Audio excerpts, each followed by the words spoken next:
going to discuss with chapter 5, which is human capital formation. When we see the word human capital formation, the name itself we can say that it is the formation of human beings, how the human beings change into human capitals so that we can improve the economic growth of the country.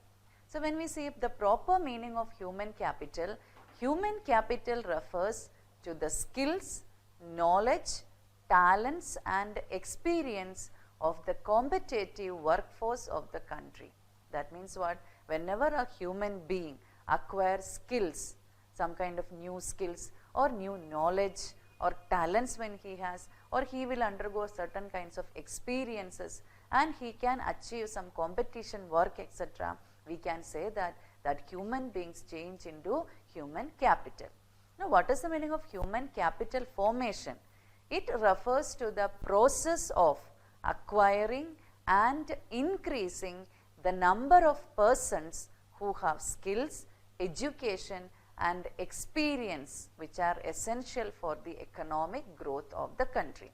So, when we say that the human beings convert into human capital, so what is that formation? Formation in the sense that it is a process so that human beings will be keep on acquiring and increasing their skills, education as well as experience, and not only that, we will see that how much number of people are increasing in that. So, if they are increasing, that is known as what? The human capital formation.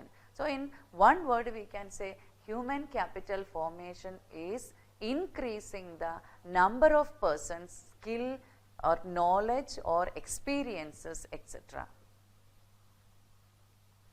Human resources like students can be converted into doctors, lawyers, engineers, managers, etc. by the making of investment on education.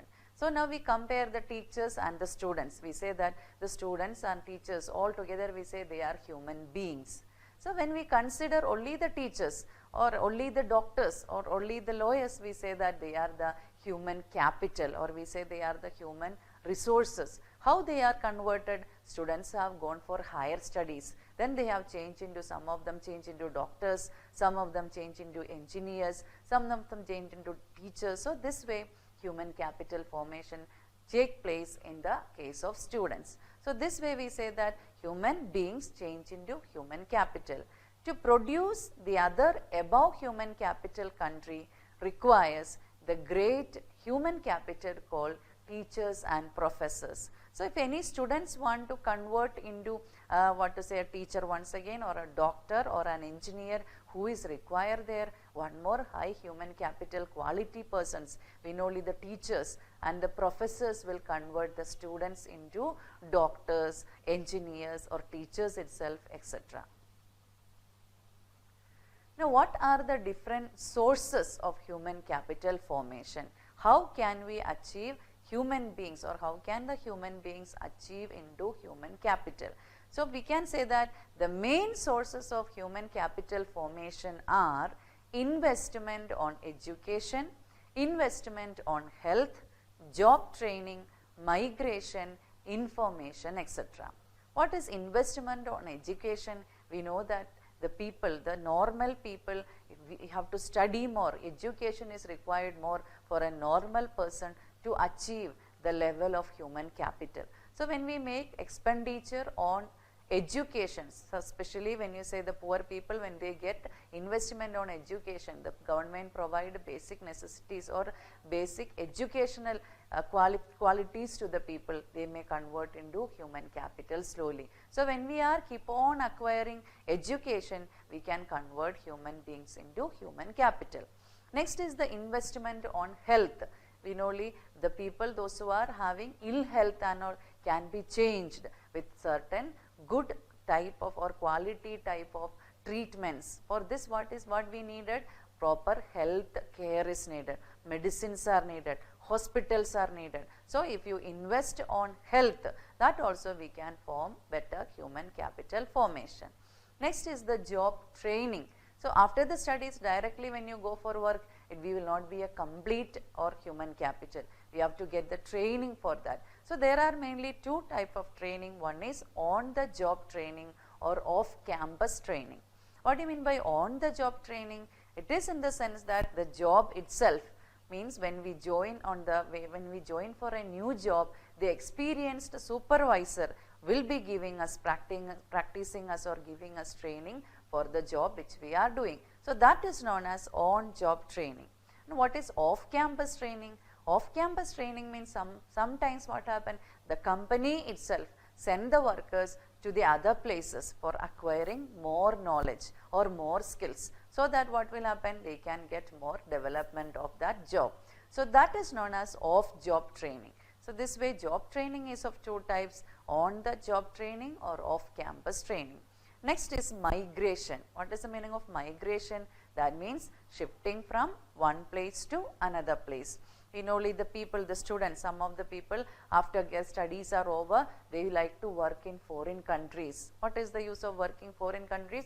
That means they will be getting the knowledge of what foreign people or foreign technology, they will get new knowledge, or foreign type of equipments they can use there. So that way migration also helps, and they will be changed into better human capital. They can know the Indian technology as well as the foreign technology.